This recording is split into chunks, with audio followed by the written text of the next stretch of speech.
제가 가진 성경 신약성경 378페이지입니다. 베드로전서 2장 1절에서 10절에 있는 말씀 봉독해 드립니다. 그러므로 모든 악독과 모든 기만과 외식과 시기와 모든 비방하는 말을 버리고 갓난아기들 같이 순전하고 신령한 젖을 사모하라. 이는 그로 말미암아 너희로 구원에 이르도록 자라게 하려 함이라. 너희가 주의 인자하심을 맛보았으면 그리하라. 사람에게는 버림바가 되었으나 하나님께서는 택하심을 입은 보배로운 산돌이신 예수께 나아가 너희도 산돌같이 신령한 집으로 세워지고 예수 그리스도로 말미암아 하나님이 기쁘게 받으실 신령한 제사를 드릴 거룩한 제사장이 될지니라.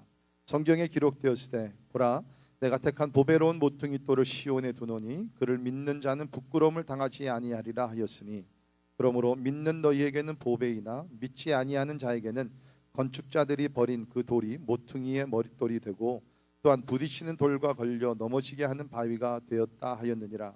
그들이 말씀을 순종하지 아니하므로 넘어지나니 이는 그들을 이렇게 정하신 것이라. 그러나 너희는 택하신 족속이요 왕같은 제사장들이요 거룩한 나라요 그의 소유된 백성이니 이는 너희를 어두운 데서 불러내어 그의 기이한 빛에 들어가게 하시니에 아름다운 덕을 선포하게 하려 하심이라. 너희가 전에는 백성이 아니더니 이제는 하나님의 백성이요 전에는 긍휼을 얻지 못하였더니 이제는 긍휼을 얻은 자니라. 아멘. 우리가 이 땅에 살아가면서 중요한 두 가지 질문이 있다 그러면 아마 이 질문들일 것 같습니다. 첫째는 내가 누구인가? Who am I? 내가 누구인가? 그 다음에 두 번째 질문은 나는 어떤 목적을 위해 존재하는가? What am I here for? 내가 왜 무엇을 위해서 존재하는가? 나는 누구인가? 그 다음에 나는 무엇을 위해서 존재하는가? 그 두 가지를 우리가 알게 되면 우리 삶의 방식이 나옵니다. 내가 누구인 줄 알고 어떤 목적을 위해 존재하면 나는 이렇게 살아가야 되겠구나. 그것이 나오게 됩니다. 내가 누구인가? 신분에 대한 질문이죠. 제가 13살에 미국에 왔습니다. 미국에 와서 소위 얘기하는 이제 identity crisis. Who am I? 거기에 대한 질문을 상당히 오랫동안 제가 갖고 씨름을 했어요. 그 당시는 우리 한국 사람들이 그렇게 많지 않았습니다. 제가 들어간 중학교가 한국 학생으로는 처음 들어간 곳이었는데요. 그러다 보니까 다 이제 뭐 친구들이 미국 학생들이에요. 그러니까 그 사춘기 때 와가지고서 굉장히 이것이 고민거리였어요. 왜 내가 누구이냐? 한국 사람이냐, 미국 사람이냐, 1세냐, 2세냐, 또 내가 앞으로 어느 사회에서 나는 살아가야 되느냐. 그래서 사실은 처음에는 그것이 너무나 갈등이 심해가지고요. 한국으로 돌아가고 싶은 마음이 상당히 많았습니다. 그래서 제가 즐겨 부르던 18번이 가고파. 그 가고가고요. 그 다음에 영적으로 좀 떨어질 때는 타양살이 몇 해던가. 진짜로 심각했어요. 보통 우리 사람들은요, 내가 누구인가, 나의 신분에 대해서 생각할 때에 나의 타이틀과 어떤 직분, 직위 이런 것들과 연결시켜서 생각을 합니다. 예를 들면 여러분이 뭐 회사의 사장이다, 아니면 교수다, 아니면 뭐 주일학교 교사다, 저 같은 경우 목사. 그러니까 나의 신분을 Who am I를 생각하면서요, 나의 어떠한 그 세상에서 가지고 있는 어떤 소셜 스테이터스, 어떤 직분이나 직위나 이런 것들 생각하면서 자기 자신이 그런 줄 알아요. 근데 이런 것들은요, 대부분이 세상에서 우리가 갖게 되는 이러한 신분은요, 그냥 일시적이고 펑셔널한 것입니다. 예를 들면 제가 지금 올레이션스교회 담임 목사거든요. 근데 이건 일시적입니다. 펑션을 위해서 가지고 있는 것입니다. 언젠가는 내가 이 자리에서 내려앉게 될 때는 I no longer am a senior pastor. 내가 이 교회 담임 목사가 더 이상 아니죠. 그러니까 그것이 나의 어떤 실제적인 어떤 신분이 될 수는 없는 것입니다. 좀 더 깊은 자아 정체성, 이것을 우리가 알아야 돼요. 내가 누구인가. 우리 성경을 보면 우리 그리스도인들은요, 거듭남으로 인해서 새로운 신분을 갖게 되었습니다. 우리 지난주 1장에서 보게 되면 우리가 거듭난 것이 흠도 없고 점도 없는 1장 19절이죠. 흠없고 점없는 어린 양의 보배로운 피로서 그리고 살아있는 말씀을 통해서 거듭났다. 베드로가 얘기했습니다. Born again. 오늘날 우리가 이 거듭남에 대해서 너무 이렇게 쉽게 가볍게 생각하는데 사실은 그것을 생각하면은 굉장히 이것은 축복 중에 축복입니다. 이것은 우리 삶을 완전히 바꾸는 것이 거듭남이라는 것이에요. Born again. 새로 내 자아가 새로 태어나게 됐다는 거죠. 그래서 바울은 이것을 고린도후서 5장 17절에서 어떤 말을 사용했습니까? 새로운 피조물이다. New creation. 이게 보통 얘기가 아닙니다. New creation. 점차적으로 우리가 좋아지는 것이 아니라 우리 기독교의 특징이 뭡니까? 우리는 뭐 더 착하고 뭐 기도 많이 해서 점차적으로 좋아지는 그게 아니에요. 예수를 만나는 그때 예수가 우리 삶 속에 들어오면서 we become total brand new creation in Jesus Christ. 예수 그리스도 안에서 새로운 피조물이 되었다는 거예요. 이전 것은 지나갔다 그랬습니다. 이제는 새로운 것이 왔다 그랬어요. 새로운 피조물이 되었다는 것은 우리가 그리스도 예수 안에서 새로운 신분을 갖게 되었다는 것입니다. 오늘날 우리 교회 안의 성도들이 이 신분을 잘 몰라서 내가 누구인지를 잘 몰라서 방황을 하면서 어울리지 않는 삶을 삽니다. 오늘 말씀을 통해서 우리가 예수를 믿었을 때 우리에게 주어진 그 영적인 새로운 신분이 무엇이냐, 그것을 알게 되면서 우리 삶의 목적이 무엇인지 한번 살펴보도록 하겠습니다. 그러니까 저는요, 이 내가 누구이면 나는 어떤 목적을 위해 존재하는가, 이 질문은요 우리 사춘기 때만 우리가 하는 것이 아니라고 저는 생각됩니다. 사실 우리가 평생 계속해서 살아가면서 자신에게 질문을 하게 되면 거기서 변화와 성장이 일어나게 될 줄을 믿습니다. 거기서 내가 누구이며 어떤 목적을 위해서 존재하는가, 그것을 알게 되면 우리가 거기서 성장하게 되고 변화하게 된다. 자, 우리 먼저 나는 누구인가, Who am I? 우리 성경 관점에서 살펴보도록 하겠습니다. 여기서 보게 되면은 나는 누구인가 여러 가지를 얘기하는데 제가 줄여서 세 가지만 말씀드리는데요. 첫째는 우리는 하나님의 성전의 산돌이다라고 얘기합니다. Living stone. 하나님의 성전이 있는데 그 성전의 living stone, 산돌이라는 것입니다. 자, 5절 보십시오. 너희도 산돌같이 신령한 집으로 세워지고, 그랬죠? 산돌같이 신령한 집으로 세워졌다. 여기 신령한 집, 하나님의 집이 있습니다. 이거는 보이는 건물을 얘기하는 것이 아니라 보이지 않는 하나님의 집, 성전, 그것을 얘기하고 있는데 믿는 자들이 너희도 산돌같이 신령한 집으로 세워졌다. 우리가 산돌이라는 거예요. 리빙스톤이라는 거예요. 자, 그런데 우리가 이것을 4절을 먼저 봐야 됩니다. 4절 보시면 사람에게는 버림바가 되었으나, 예수님 놓고 얘기하는 것이죠. 사람에게는 버림바가 되었으나 하나님께는 택하심을 입은 보배로운 산돌이신 예수께 나아가. 그렇죠? 그러니까 보배로운 산돌이 있습니다. Precious living stone. 그게 누굽니까? 예수 그리스도입니다. 그러니까 예수님께서 교회를 세우시면서 예수님께서 그 보배로운 산돌이 되셨고요.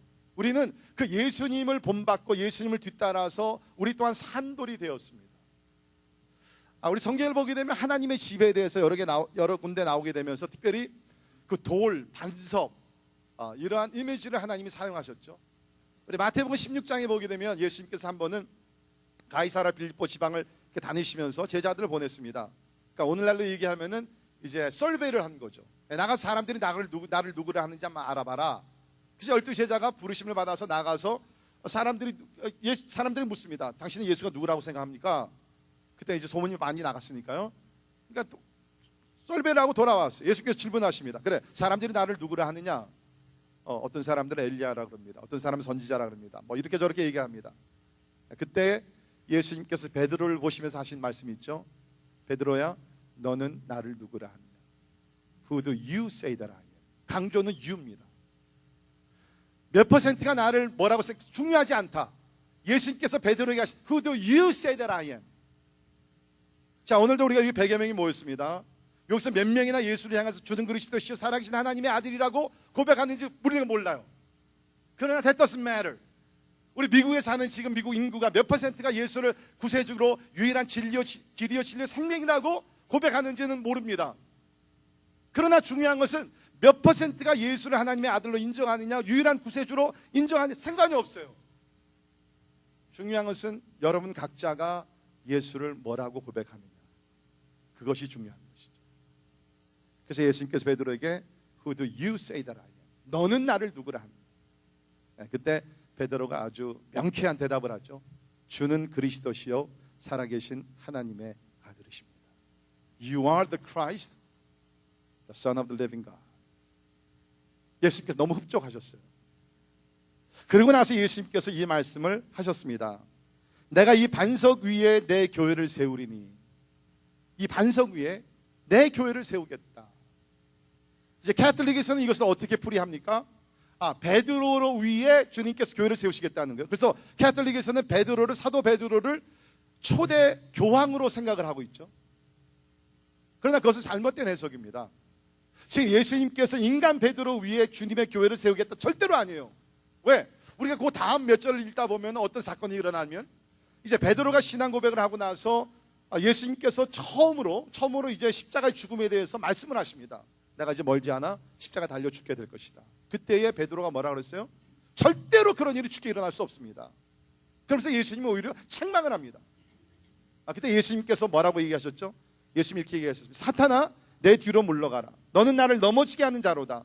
내가 하나님의 일을 생각하지 아니하고 도리어 사람의 일을 생각하는도다. 주님께서 단호하게 Satan, get away from me. 사탄아, 내 뒤로 물러가라는 거예요. 네가 하나님의 일을 생각하지 않냐고 인간적인 생각을 하면서 십자가의 길을 방해하는구나. 베드로가 이런 인물이었어요. 주님께서 이런 인물에게 주님의 교회를 맡길 수가 없죠.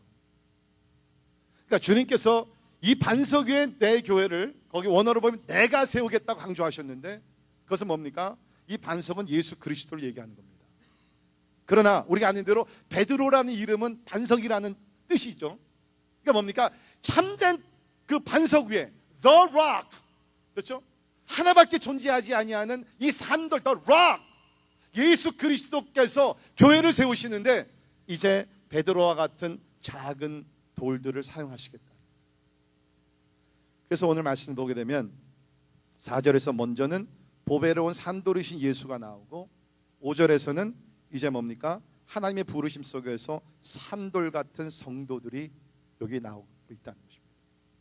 자, 이것은 우리에게 두 가지의 영적인 의미가 있는데, 첫째는 뭐냐면 예수님께서 여기 산돌이 되시면서 나중에 보게 되면 모퉁이 돌이 되셨다. 6절에 나오고 있죠. 코너스톤. 건물을 짓기 위해서는요, 가장 중요한 돌 하나가 있는데 그것은 코너스톤입니다. 모퉁이 돌이죠. 모든 벽돌들은 다 모퉁이 돌을 의지하면서 연결이 되게 되면서 건물을 져갑니다. 그러니까 예수님께서 모퉁이 돌이 되셨다는 거예요. 그러니까 우리는 뭡니까? 이제 주님께서 교회를, 하나님의 나라를 세워가면서 우리를 교회의 한 벽돌 한 장으로 불러주셨다는 거예요. 이 모든 벽돌들은, 하나님의 교회를 세워나가는 벽돌들은 코너스톤, 모퉁이 돌이 되시는 예수 그리스도를 의지할 때에 그 사명을 잘 감당할 수 있다는 것입니다. 그러니까 우리 모두는 예수, 모퉁이 돌이 되시는 예수를 항상 의지하며 살아가야 되고요. 교회에서도 항상 우리가 모퉁이 되시는 예수 그리스도에게 초점을 맞추면서 거기에 우리가 모든 힘을 다 부어야 된다는 것입니다. 동시에 이것은 어떤 의미가 있습니까? 벽돌은 서로 연결이 되어서 건물을 세워간다는 것입니다. 벽돌 한 장이 건물을 세울 수가 없습니다. 건물 벽돌 10대장이 온전한 건물을 세울 수가 없습니다. 그렇죠? 자, 여기 이제 건물이 있습니다. 이 건물을 짓기 위해서는 수십 개, 수백 개, 수천 개 아마 벽돌이 사용될 것입니다. 여기 벽돌 한 장만 빠지더라도 구멍이 납니다. 구멍이 나게 되면 거기로 바람이 들어오게 돼, 비가 들어오게 되고요. 엄청난 사건이 터지게 됩니다. 우리 가끔 교회에서 이제 그런 분들이 계세요. 목사님, 저 같은 사람 있으나 없으나 아무도 알아주지 않는데. 제가 이렇게 얘기합니다. 무슨 얘기입니까? 성경으로 보게 되면 하나님께서 우리를 교회 지체로 세워주시고, 오늘 말씀을 통해서는 우리를 하나님께서 교회를 세워가는 중요한 벽돌로, 산돌로 세우셨다는 거예요. 여러분 꼭 기억하시기 바랍니다. 여러분 하나님께 중요한 사람, You matter to God and you matter to the church. 그리고 이 교회에 여러분께 중요한 사람들이에요. 여러분이 있으나 없으나 그냥 그런 사람들이 아니라 반드시 있어야 되는 사람들이에요. 여러분이 지켜야 될 그 자리가 있습니다. 여러분이 그 자리를 지키지 않으면 바람이 셉니다. 허물어지게 됩니다. 꼭 기억하시고, 그러니까 우리가 그런 존재들이라는 거죠. 참 산돌 되시는 예수 그리스도를 믿음으로써 이제 우리가 하나님의 집을 세워가는데 우리 또한 산돌이 되었다는. 자, 그런데 안타까운 것은 거기 있는 8절을 읽는 말씀 보게 되면 이렇게 예수를 믿는 자들에게 예수님 우리의 모퉁이 돌이 되셔서 하나님의 나라를 건축해 가는데 우리가 사용을 받게 되는데, 그러나 이 모퉁이 돌을 거절한 사람들이 있죠. 8절을 보시면 또한 부딪히는 돌과 걸려 넘어지게 하는 바위가 되었다. 같은 돌이에요. 같은 산돌 예수 그리스도인데 어떤 사람들에게 구원의 돌이 되고 어떤 사람들은 모퉁이 돌이 되어서 하나님을 의지하면서 아주 그냥 그 형통한 삶을 살게 되는데, 어떤 사람들은 이것이 걸림돌이 된다는 것입니다. 우리 주변에 그런 사람도 있죠. 우리가 나서 예수를 전합니다. 예수를 믿지 않으려고 아주 반항을 합니다. 강팍한 마음으로 막 대결을 합니다. 이런 사람들에게는 같은 예수인데 이런 사람들에게는 이것이 예수가 모퉁이 돌이 되지 아니하고 심판의 돌이 된다는 거예요. 그래서 거기 보면 8절에 부딪히는 돌과 걸려 넘어지게 하는 바위가 되었도다 하였느니라. 이것이 예언의 말씀이라는 거죠. 그들이 말씀을 순종하지 아니함으로 넘어지나니 이는 그들을 이렇게 정하신 것이라. 여러분은 지금 예수를, 또 예수님과 어떤 관계에 있습니까? 예수님이 The Living Stone이고 여러분께서 Small Stone, 작은 산돌로서 지금 그런 관계 속에서 하나님의 집을 세워가고 있습니까? 예수님이 어떤 사람들에게는 모퉁이 돌이, 어떤 사람 걸려 넘어 심판을 받는 돌이 된다. 자, 두 번째, 그리스도인의 신분을 여기서 오늘 말씀 거룩한 제사장이라고 가르치고 있습니다. 자, 우리 5절에서는 5절 하반절에 보면 신령한 제사를 드릴 거룩한 제사장이 될지니라. 그렇죠? 거룩한 제사장이 될지니라. 9절에서는 왕 같은 제사장들이요 그랬습니다. 왕 같은 제사장. 아니, 제사장이면 제사장이 무슨 왕 같은 제사장이냐? 우리 구약에 보면 왕이 따로 있었고 제사장이 따로 있었지 않습니까? 근데 여기서 왜 왕 같은 제사장들이라 그랬냐? 그것은 이제 왕이신 예수 그리스도께서 우리 삶에 들어오셨어요. 그래서 왕이신 예수 그리스도와 함께 우리가 왕노릇 하기 때문에, 멀지 않아 우리가 세상을 예수 그리스도와 함께 심판하는 그 왕 같은 사람들이 되었기 때문에 이제 우리는 왕 같은 제사장들이 되었다는 거예요. 저는 우리 교회 성도들이 세상에 살면서 세상에 눌려 사는 패배자들이 되지 않기를 주의 이름으로 축원합니다. 우리도 그리스도, 왕 대신 그리스도와 함께 영적으로 지금 우리가 이 세상을 다스릴 수 있는 권세가 있고, 멀지 않아 주님께 재림하셔서 만왕의 왕으로 통치하실 때에 주님과 함께 나라를 다스리게 될 줄을 믿습니다. 그것이 천년왕국이라는 것이죠. 자, 우리가 이렇게 하나님 앞에서 거룩한 제사장이, 왕 같은 제사장이 되었다고 성경이 가르치고 있습니다. 그러나 이것도 역시 우리가 먼저 알아야 될 것은 예수님이 우리의 대제사장이 되셨죠. The High Priest. 그리고 우리가 예수를 믿음으로 우리가 이제는 거룩한 제사장이 되었다. 이것을 히브리서 4장 14절에서 이렇게 기록했습니다. 그러므로 우리에게 큰 대제사장이 계시니 승천하는 이 곧 하나님의 아들 예수시라. 우리가 믿는 도리를 굳게 잡을지어다. 자, 여러분, 우리가 특별히 구약에 보게 되면 제사장이라는 단어가 많이 나오는데, 제사장이라는 말은 원래 다리를 놓는 사람이다 라는 뜻입니다. 다리를 놓는 사람이다. 무슨 다리를 놓느냐? 하나님과 인간 사이에서 갭이 생겼는데, 간격이 생겼는데 그 사이에 다리를 놓는 사람이 제사장이 되었다. 그래서 우리 구약을 보게 되면 이스라엘 백성들이 하나님 앞에 나아가 예배하기 위해서 직접 나갈 수가 없습니다. 제사장을 통해서, 누가 다리를 놓아줄 때 제사장을 통해서 지성소에 들어가 피를 뿌리면서 하나님 앞에 용서를 구하고 하나님 앞에 예배를 드렸다는 것이죠. 그래서 구약에서 제사장이 필요했다는 것입니다. 자, 그런데 예수님께서 2000년 전에 이 땅에 오시면서 여기 보니까 예수님이 우리의 큰 대제사장이 되셨다. 이 큰 대제사장은 영원히 사시면서 살아있고 오늘도 우리와 함께 하시면서 우리를 하나님의 길로 인도하시는 대제사장이 되셨다는 것입니다. 그 대제사장이 예수를 믿었기 때문에, 그분이 예수께서 우리 안에 거하시기 때문에 오늘 말씀 보니까 너희가 이제는 왕같은 제사장이 되었다. 거룩한 제사장이 되었다는 것입니다. 자, 제가 한번 여러분께 질문을 드립니다. 신약적인 차원에서 The perspective of New Testament, 우리 신약적인 관점에서 볼 때 제사장이 누굽니까? 제사장이 누구예요? 한번 얘기해 보세요. 제사장이 누구예요? 김상훈 집사님, 네. 김성희 집사님, 네. 네. 뭐 저한테 그렇게 잘 볼 필요 없습니다. 자, 대부분의 교인들은 신약에서 제사장을 목사로 생각을 합니다.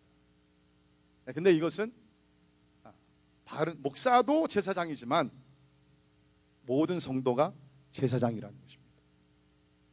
제 얘기가 아니죠. 오늘 여기 있잖아요. 여러분, 오늘 이 베드로전서는요, 베드로가 사도들만 모아놓고서 오늘 얘기한 무슨 목사들 그런 컨퍼런스를 하면서 야, 너희들이 제사장이야, 너희들 거룩한 제사, 그렇게 얘기한 것이 아니에요.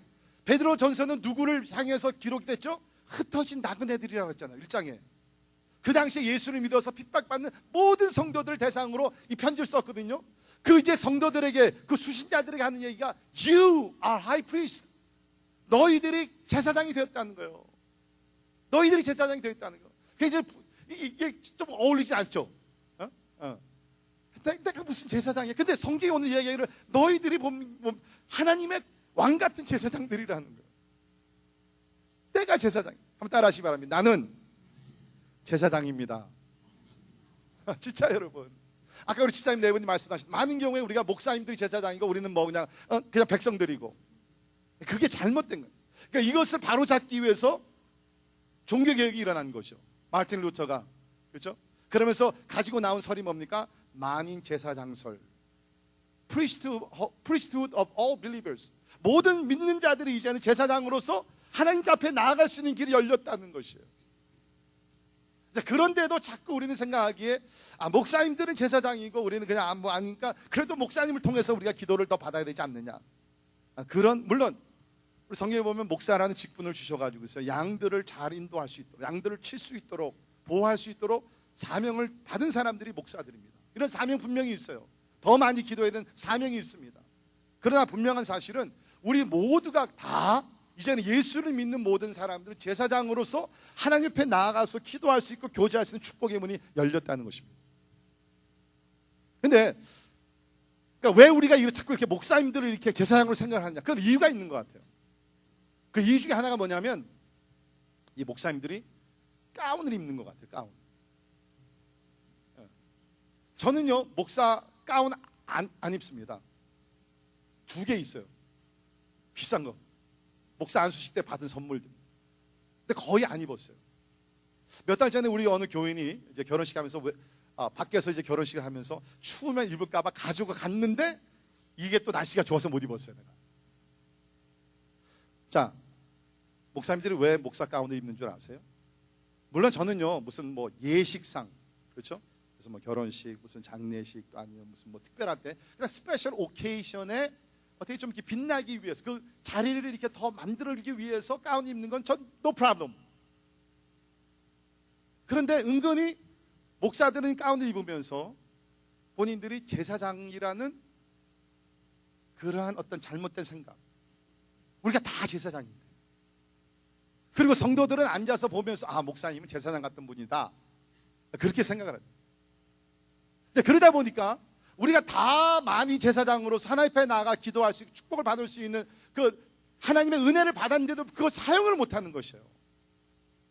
자, 예를 들면 뭐냐면 제가요 이 목사도요 그냥 담임 목사가 이게 필요하다는 거죠.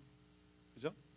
제가 부교육자로 있을 때 어느 교회 신방을 가면요 이제 성도들이 이제 문을 열고서 이제 환영해 줍니다. 이렇게 집사님, 장로님들 같이 가지 않습니까? 가면요 꼭 질문하는 게 있습니다. 아니 목사님은 안 오세요? 아니 내가 목사가 왔는데 무슨 얘기예요?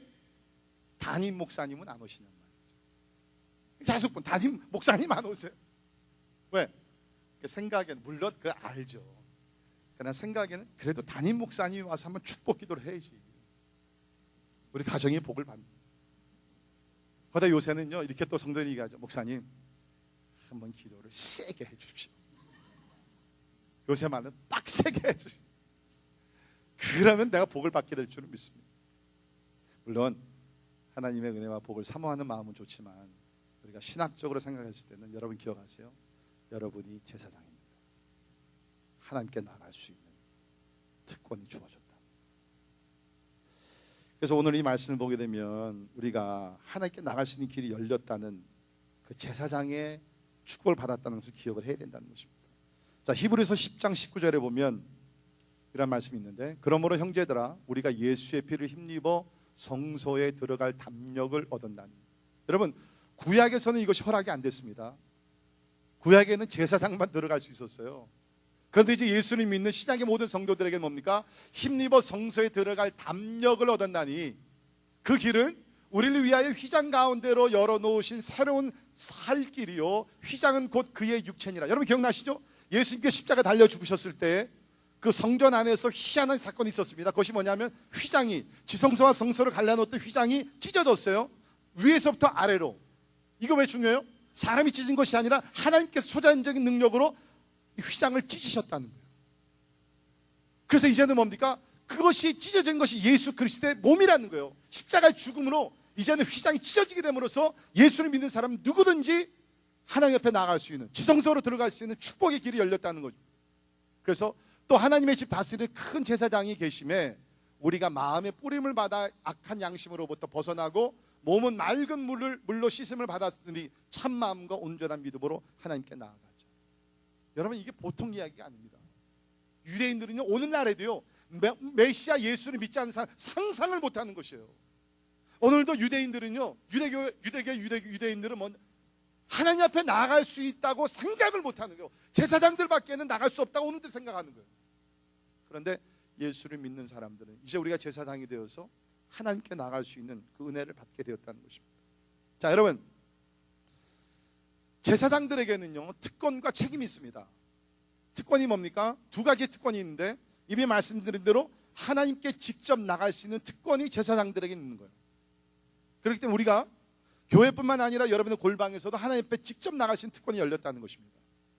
자, 그 다음에 두 번째, 그 제사장들의 어떤 특권이 있었어요. 그것이 뭐냐면 다른 사람들을 위해서, 그렇죠? 다른 사람들을 중보하면서 기도하고 저들의 죄를 용서하면서 그 역할을 감당할 수 있는 미디에이터, 중보자로서, 인터세서로서 삶을 살 수 있는 특권이 주어진 거예요. 이것을 우리가 신약의 성도들, 신약의 우리 제사장, 우리들에게 적용한다 그러면 무엇입니까? 세상에는 아직도 예수를 모르는, 하나님 앞에 감히 나갈 수 없는 그 사람들이 많이 있는데, 이제 우리가 제사장이 되어서, 그리스도의 하나님의 제사장이 되어서 나아가서 저들에게 예수를 소개하고 함께 우리가 하나님께 나아갈 수 있는, 그래서 하나님과 아직 예수를 모르는 믿지 않는 사람들 가운데 중보자로서 역할을 할 수 있는 것이 우리 제사장들이라, 여러분과 제가 됐다는 것이죠. 지금도 우리 과테말라 단기선교팀이 나가서 뭘 합니까? 제사장의 특권을 발휘하면서 하나님께 사람들을 인도해 가는 거예요. 우리 지난 7월 5일 날 우리 줄라이 4th 위켄드인데도 우리 임팩트 전도팀이 락걸스 대학에 나가서 전도해서 얼마나 감사한지 모릅니다. 저는 이렇게 롱 위켄드니까 좀 이렇게 쉴 줄 알았는데 진짜 페이트풀하게 계속 나가 전도했어요. 제가 그 전도 보고서를 받으니까 여러 사람들을 그 칸테 가면 전도했는데, 그 중에 한 사람이 레오날도 산타나, 브라질에서 온 박사학위 공부하러 오신 분이더라고요. 그래서 이분을 만나가지고서 이제 복음을 제시했고 또 영접까지 했다고 보고가 들어왔습니다. 뭡니까? 제사장의 사명을 감당하는 거예요. 제사장의 사명을. 그러니까 우리가 중세기에 어떠한 그 마틴 루터를 통해서 종교 개혁이 일어남으로써 하나님께 우리가 직접 나아갈 수 있다는 개혁은 일어났어요. 그런데 아직 개혁이 완전히 일어나지 않았다는 거예요. 그것은 뭐냐면 우리 평신도들이, 그렇죠, 평신도들, 나도 사역을 할 수 있다, 나도 전도를 할 수 있다, 나도 영접 기도를 시킬 수 있다, 그러한 개념이 아직도 부족하다니까. 그런데 감사한 것은 우리 교인들 가운데 이것을 깨닫고 나도 누군가를 주님과 앞으로 인도할 수 있는, 저들에게 영생을 나눠줄 수 있는, 내가 권하는 것은 아니지만 하나님께서 나에게 보여하신 제사장의 사명을 감당할 수 있다는 확신을 가지고 지금 나가서 전도하시는 귀한 성도들이 얼마나 감사한지. 자, 그런 것이 특권이고요. 하나님께 직접 나갈 수 있고 다른 사람들 중보할 수 있는 것이 특권이고, 그 다음에는 우리가 아는 대로 대부분의 우리 특권이라는 것은 책임과 함께 오게 됩니다. 책임. 그 책임이 뭐예요? 제사장의 책임은요, first and foremost, 제사장들의 가장 큰 책임이 뭡니까? 하나님을 예배하는 겁니다. 제사 드리는 것입니다. 그것이 제일 중요한 사명이었어요, 제사장들에게. 성전에서 머물면서 하나님 앞에 제사를 드리는 거예요. 자, 그러면 우리는 제사장으로서, 거룩한 제사장으로서 우리는 어떤 제사를 우리가 드려야 되느냐? 우리 구약에서는 흠 없고 점도 없는 양을 잡아가지고서 이렇게 제사를 드렸습니다. 그 우리는 어떤 제사를 우리가 드려야 되느냐? 우리 신약에서 구체적으로 몇 가지를 얘기합니다. 첫째는 우리는 몸으로 제사를 드려야 됩니다. 몸으로. 로마서 12장 1절에 보면 이런 말씀이 있습니다. 같이 읽겠습니다. 시작. 그러므로 형제들아, 내가 하나님의 모든 자비하심으로 너희를 권하노니 너희 몸을 하나님이 기뻐하시는 거룩한 산 제물로 드리라. 이는 너희가 드릴 영적 예배니라. 자, 보시면 산 제물이 나오죠. 구약 털미입니다. 구약의 단어입니다. 제물로 드려라. 그런데 이제는 양을 잡아서 드리는 것이 아니라 뭐요? 내 몸을 산 제사로 드리라는 거예요. 내 몸을. 저는요, 구약의 제사장이 안 된 것이 얼마나 감사한지 모릅니다. 왜냐하면 저는요, 비유가 한 사람이에요. 그래서 저는 사실 동물이요, 뭐 잡는 거는 둘째치고 만지는 것도 별로 저는 안 좋아합니다. 여러분, 제가 신방할 땐 부탁이 있는데요, 고양이, 개 좀 다 어디에 이렇게 제가 신방할 동안 좀 이렇게 가둬두세요. 저는 이제 모르겠어요. 어렸을 때 좀 좋지 않은 경험이 있어서 그런지 모르겠어요. 걔한테 크게 물릴 뻔했거든요. 하여튼 그래서 별로 제가 안 좋아합니다. 근데 양을 잡아서 피를 담아가지고서 지성소에 들어가서 피를 뿌리면 저는 그거 못해요. 하나님께서 그걸 다 아시고 구약 시대 때 유대인으로 태어나게 하지 아니하시고 신약 시대 때 태어나서 목사가 되게 하시고. 자, 보게 되면 여기서 내 몸을 산제사로 드립니다. 가끔 이제 어떤 분들이 이렇게 얘기합니다. 목사님, 신약에서는 뭐 11조를 강요하지 않았는데 왜 이렇게 교회에서 11조를 강요합니까? 그렇게 맞습니다. 신약에서는 우리가 자발적으로 드리는 것입니다. 그런데 그거 아십니까? 신약에서는 11조가 문제가 아니라 10에 10을 다 드리라고 합니다. 여러분, 여기 몸을 드린다는 것은 뭐예요? 내가 소유하고 있는 거 다 드리라는 거예요. 구약에서는 11조만 드리면은 뭐 11조 봉헌물만 드리면 그냥 의무는 끝이에요. 근데 신약에 와서는 그게 아닌데 몸을 다 드리라는 거예요. 왜? 하나님께서 독생자 예수 그리스도를 보냈고 독생자 예수 그리스도 우리를 위해서 몸을 바치셨으니까 구약의 성도들은 아직까지 그 축복을 못 누렸거든요. 근데 신약의 성도들은 예수 그리스도께서 자기 몸을 희생제물로 바친 그런 축복을 받았으니까 Now it's your turn to offer your body as a living sacrifice. 너희 몸을 드리라. 우리는 제사장으로서 우리 몸을 드려야 될 책임이 있다는 것입니다. 이렇게 몇 분 이렇게 얼굴 보니까 그럼 나 제사장 안 할래요. 몸을 드려야 돼. 나 제사장 안 할래. 자, 둘째, 우리는 찬양의 제사를 드려야 합니다. 찬양의 제사. 히브리서 13장 15절에 보면 이런 말씀이 나오는데, 그러므로 우리는 예수로 말미암아 항상 찬송의 제사를 하나님께 드리자. 이는 그 이름을 증언하는 입술의 열매죠. 보세요. 예수로 말미암아. 예배는요, 예수로 통하지 않으면 예배가 안 돼요. 템플이라 그래서 뭐 성전이라 그래가지고서 그 안에 드리는 것이 다 예배 아닙니다. 예수로 말미암아, 예수를 통해서 예수의 이름으로 드리는 것만이 온전한 예배가 되는데, 예수로 말미암아 항상, 주일 한 번이 아닙니다. 바라기는 우리 교회 성도들은요, 공동체가 모여서 오늘 이렇게 셀러브레이션, 축제 예배를 드리고 흩어져서 여러분들 골방에서 운전하시면서 일하시면서 항상 우리가 찬송을 할 수 있기를 바랍니다. 항상 찬송의 제사를 하나님께 드리자. 여러분, 구약에서는 제사를 얼마나 조심스럽게 드렸습니까? 제사장들이 다 점검을 합니다. 이것이 흠이 없는 온전한 제물인가 아닌가 해서 만약에 흠이 있게 되면 다시 돌려보내고, 굉장히 조심스럽게 제사를 드렸어요. 우리가 드리는 찬양의 제사가 그렇게 돼야 된다는 것입니다. 함부로 내가 원하는 대로 내 뜻대로 드리는 것이 아니라, 준비되지도 않은 상태에 드리는 것이 아니라, 예수께서 말씀하신 그대로 신령과 진정으로 우리가 찬송의 제사를 드려야 된다는 것이에요. 우리 찬양팀원들 잘 들으시길 바랍니다. 여러분의 헌신 너무너무나 감사합니다. 여러분이 준비하면서 찬양 드릴 때 이제까지 한 것 같이 앞으로 더욱더 더 조심스럽게, 더 기도하는 마음으로, 진짜 구약의 제사장들이 하나님 앞에 제사를 드리기 위해서 모든 것에 정성을 다 쏟았듯이 우리 찬양팀원들 계속 이렇게 제사를 드리기 바랍니다. 우리 성도들 마찬가지입니다. 여러분, 참 제가 이 교회 담임 목사로 사역을 하면서 가장 염려되는 것 중에 하나가 뭐냐 하면 이 예배 부분이에요. 예배는 구경하는 것이 아닙니다. 예배는 뭐 찬양팀이 앞에서 퍼포먼스하고 우리는 구경하면서 뭐 박수, 그게 아니에요. 여러분, 예배에서 가장 중요한 것이 뭔지 압니까? 설교가 아니에요, 여러분.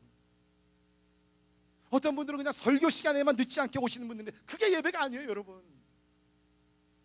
예배 가장 중요한 것은 찬양의 제사라는 거예요. 그 찬양의 제사를 드릴 때 어찌 우리가 그냥 함부로 우리가 정성을 다하지 않고 어떻게 드릴 수가 있냐 말이에요. 저는 오늘도 이 앞에서 서서 예배를 드리면서 그냥 내 몸과 마음과 정성을 그냥 다 바쳤어요. 왜? 이거 제사이기 때문에. 나를 위한 것이 아니라 나를 구원하신 창조주 구세주 예수 그리스도를 위한 그 제사이기 때문에. 주여, 흠이 없는 제사가 되게 하소서. 예수님께서 신령과 진정으로 Spirit and Truth, 너의 그 안에 깊은 것을 다 통원해서 하나님을 예배하라. 다시 부탁을 드립니다. 우리는 거룩한 제사장으로 부르심을 받으면서 찬양의 제사를 정성을 다해 신령과 진정으로 드려야 되는 책임이 있다는 것입니다. 또 한 가지 우리가 성경을 보면 신약에서 사랑의 행동으로 제사를 드리라고 가르칩니다. 사랑의 행동. 그러니까 내 자신을 희생하면서 다른 사람을 도우면서 하는 것이, 그것이 제사라고. 우리 빌립보서 4장에 보면 이런 말씀이 기록되어 있는데요. 바울이 이렇게 썼습니다. 내게는, 바울 자신을 놓고 얘기한 겁니다. 내게는 모든 것이 있고. 그러니까 배경은 이렇습니다. 빌립보 교회가 바울이 빌립보에 있을 때 선교하는 것을 도울 뿐만 아니라 이제 바울이 빌립보를 떠났고 지금 이제 로마 감옥에 있는데, 다른 교회들은 바울이 머물 때에는 돕고 협조했는데 떠난 다음에 대부분이 오늘날로 얘기하면 선교 후원금이 다 끊어졌어요. 그런데 이 빌립보 교회만 유일하게 계속해서 지속적으로 선교 후원금을 보냈습니다. 그러니까 바울이 고마워서 이 편지 빌립보서를 쓰게 됐는데, 여기서 얘기하는 것이 내게는 모든 것이 있고 또 풍부한지라. 여러분, 우리가 선교사님들을 뒤에서 돕고 후원하면서요, 세상적인 불쌍한 마음으로 생각하지 말기를 바랍니다. 선교사님들은요, 우리가 하지 않으면 하나님께서 알아서 다 하십니다. 충성을 다하며 신실하게 사역하시는 분들은요, 하나님께서 책임지십니다. 그러니까 바울이 얘기하는 것이 내게는 모든 것이 있고 또 풍부한지라. 그러니까 이 말은 누앙스는 뭐냐면, 너희들 자신 도와주지 않더라도 하나님께서 나의 삶을 채우고 있어. 그러나 이제 고마운 마음으로 얘기합니다. 에바브로디도 편에, 그러니까 빌립보 교회가 에바브로디도를 보내서 선교 헌금을 전달을 했거든요. 오늘같이 뭐 와이어를 보낼 수 있는 게 아니니까. 편에 너희가 준 것을 받음으로 내가 더 풍족했다. 너희들 후원금 받지 않을 때도 나는 풍족했는데 이제 더 풍족해졌다는 거죠. 자, 그 다음에 말이 중요해요. 이는이란, 그러므로 이는, 이런 단어들이 굉장히 중요합니다. 이는 받으실 만한 향기로운 제물이요 하나님을 기쁘시게 한 것이라. 너희들이 주의 이름으로 하나님의 나라를 위해서 보낸 선교 헌금은 사실은 나에게 준 것이 아니라 하나님께 받으실 만한 향기로운 제물로 하나님께 드리신 것이다. 그러니까 여러분, 우리가 언제든지 어려운 이웃이나 아니면 복음 전파를 위해서 마음을 다해서 정성을 다해서 우리가 헌금을 하며 저들을 돕게 되면요, 이것이 제사랍니다. 이것이 제사랍니다. 오늘도 여러분들 가운데는 2014년 우리 단기 선교를 위해서 헌금을 들으신 분도 있어요. 또 아니면 다음 주에 들으시려고 계획하시는 분들이 있습니다. 이거는 여러분 무슨 뭐 교회 드린 거 아닙니다. 하나님께 제사로 드리는 거예요. 제사로. 그러니까 우리 선교에서 뭡니까? 첫째는 너희 몸으로 제사를 드려라, 찬양으로 제사를 드려라, 이런 희생하면서 사랑을 베풀면서 제사를 드리라는 거예요. 이것이 하나님께 향기로운 제사라는 것이에요. 자, 그러면 과연 우리는 제사장의 축복을 받은 사람들로서 제사장의 임무를 성실하게 잘 감당하고 있냔 말이죠. 자, 이제 세 번째 마지막 신분이 나옵니다. 첫째는 산돌이었고요, 두 번째는 거룩한 제사장이었고, 세 번째 택하신 족속 거룩한 나라, 그의 소유된 백성. 제가 세 가지를 딱 하나로 묶었어요. 비슷한 그냥 물론 차이점들도 있지만 좀 다 거의 비슷하기 때문에 택하신 족속, 나라, 소유된 백성. 우리가 구약을 보면 하나님께서 이스라엘을 택하셨어요. 그래서 우리가 이스라엘을 택하신 민족이다. chosen nation이라고 그러죠. 그래서 우리 과거에 우리 한국의 엉뚱한 목사님들은 우리나라가 옛날에 조선이잖아요. 초선이잖아요. 그래서 우리가 택함을 받은 특별한 민족이다. 그런 얘기는 듣지 마세요. 그러나 구약에서 하나님께서 이스라엘 백성들을 선택하셨습니다. 자, 그런데 왜 하나님께서 많은 민족, 그때도 뭐 애국도 있었고 뭐 바벨론도 있었고 아수르도 있었고 뭐 많았잖아요. 그 많은 민족들 가운데 왜 하나님께서 하필이면 이스라엘을 택하셨느냐, 택하신 족속으로 삼으셨느냐? 그 이유가 신명기 7장 6절에 다 기록되어 있습니다. 거기 보면 너는 여호와 내 하나님의 성민이라. 내 하나님 여호와께서 지상 만민 중에서, 보세요, 지상 만민 중에서 너를, 이스라엘을 자기 기업의 백성으로 택하셨나니 여호와께서 너희를 기뻐하시고 너희를 택하심은, 보세요, 너희가 다른 민족보다 수효가 많기 때문이 아니니라. 너희는 오히려 다른 민족 중에 가장 적으니라. 여호와께서 다만 너희를 사랑하심으로 말미암아.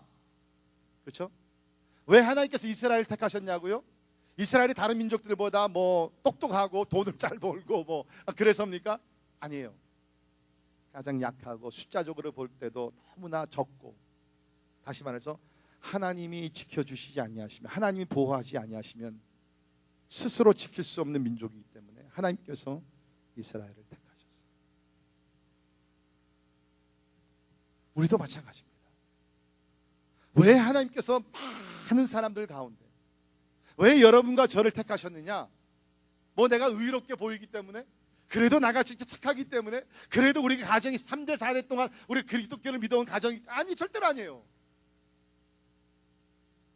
가장 연약하고 보잘것없어서, 다시 말해서 하나님께서 은혜를 주시지 아니하시면, 하나님께서 택하지 아니하시면 우리는 비참한 삶을 살 수밖에 없는, 멸망으로 갈 수밖에 없는 연약한 인간들이기 때문에 하나님께서 보시다가, 아, 내가 저놈 택해야 되겠다, 저 가정을 구원해야 되겠다, 저 민족을 좀 사용해야 되겠다, 하나님께서 자비와 긍휼 가운데 우리를 택하십니다.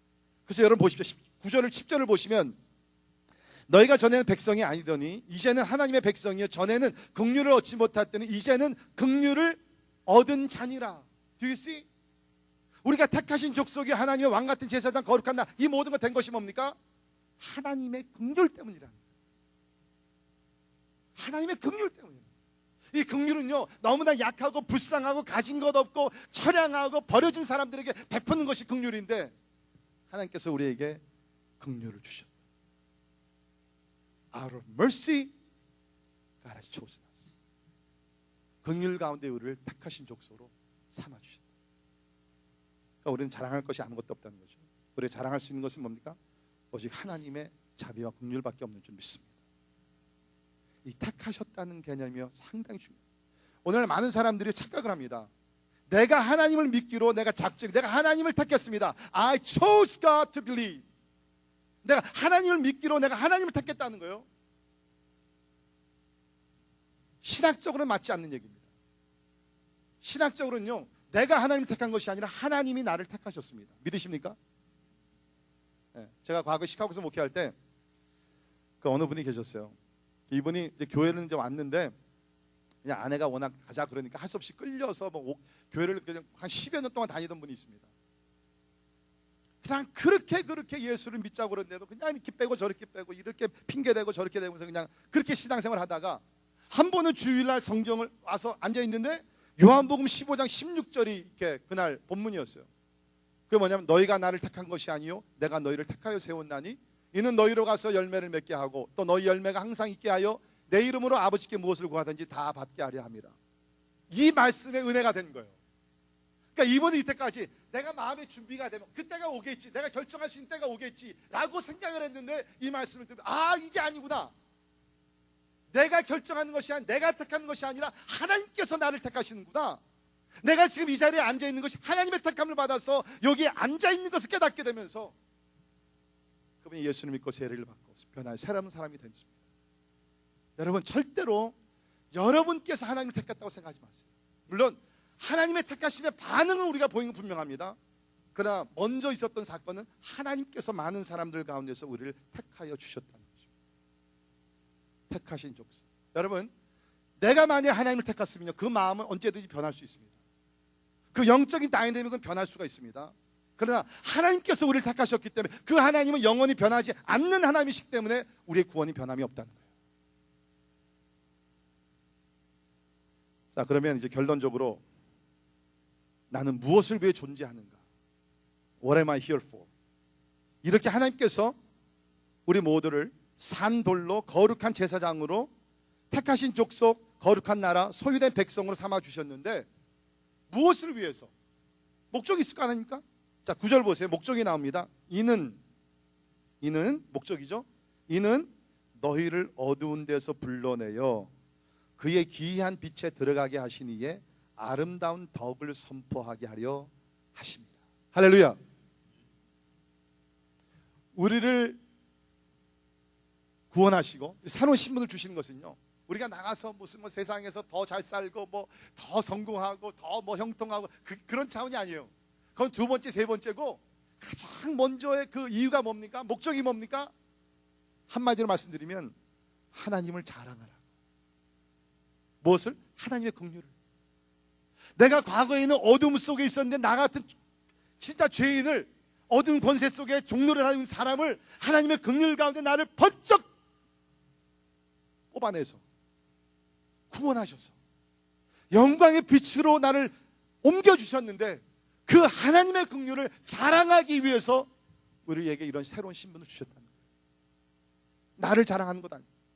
가끔 제가 너무나 마음이 안타까운 것은 뭐냐면 이렇게 예수 믿고 구원받고 하나님의 축복을 받으면서 사업도 잘 되고 자녀들도 더 잘 되고 건강도 회복이 되고 이런 거 하나님에 감사하면서 근데 그러면서 은근히 이 하나님의 긍휼을 자랑을 해야 되는데 결국에는 간증을 듣다 보면 자기를 자랑하는 거예요. 자기 가정을 자랑하고 자기 자식들을 자랑하고 자기 사업을 자랑하고 자기 지혜를 자랑하고 그게 목적이 아닌데 하나님의 긍휼을 자랑하기 위해서 하나님께서 죽었던 자를 살리시고 어둠과 뛴 자들 빛 가운데로 인도해 주셨다는 사실.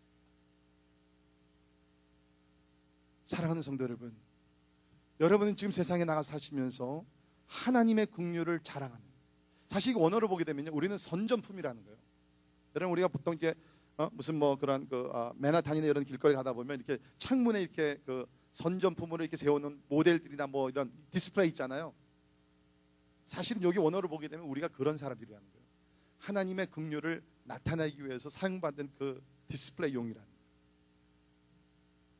그러니까 우리는요 세상에 나가서 하나님을 모르는 사람들 앞에 우리를 비추면서요 내 것을 자랑하면 안 돼요. 나를 이렇게 새로운 피조물로 만들어주신 하나님을 자랑해요. 어때요? 여러분 지금 그렇게 살고 계세요? 여러분이 공부하시는 목적이 뭡니까? 자녀를 키우시는 목적이 뭡니까? 새로운 계획을 추구하는 목적이 뭡니까? 진짜 하나님의 영광을 자랑하기 위해서 하나님의 영광을 나타내서 진짜 믿지 않는 자들이 This is who our God is. 어둠에서 영광의 빛으로 나타내신 이 하나님이다. 거기에 인생의 목적과 가치가 있다는 것입니다. 그럼 이런 사람들이 어떻게 앞으로 어떻게 살아야 되느냐?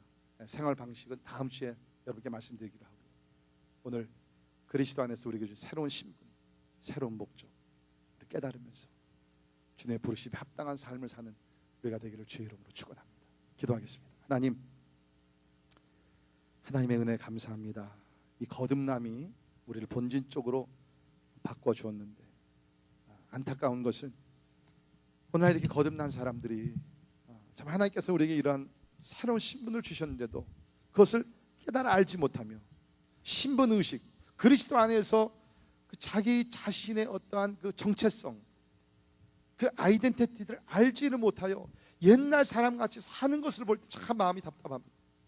주님, 우리를 이제 새로운 피조물, 특별히 본문 말씀에 참으로 산돌 되시는 그리스도를 따라 하나님의 성전에 산돌로 우리를 만들어 주시고 대제사장 되신 예수 그리스도를 따라서 우리를 제사장으로 만들어 주셔서 하나님 앞에 나아가 직접 예배하게 하시고 우리를 중보자로 세워주심을 감사합니다. 주님, 이 특권을 누릴 뿐만 아니라 책임을 감당할 수 있는 그리스도인들 될 수 있도록 도와주시옵소서. 하나님, 우리가 하나님의 택하신 족속, 하나님의 소유된 백성이면 감사합니다. 주님, 우리의 분명한 신분은 그리스도 안에서 우리가 발견되는 것일진데 우리 각자 자신을 세상의 기준과 세상의 어떠한 그 소문과 세상의 어떠한 표준을 따라가면서 자기 자신의 자아성을 찾지 말게 도와주시고 그리스도 예수 안에서 정체성, 자기 신분을 분명히 깨달아라. 그 가운데 감사하며 합당한 삶을 살 수 있도록 도와주시옵소서. 예수님 이름으로 간절히 기도하옵나이다.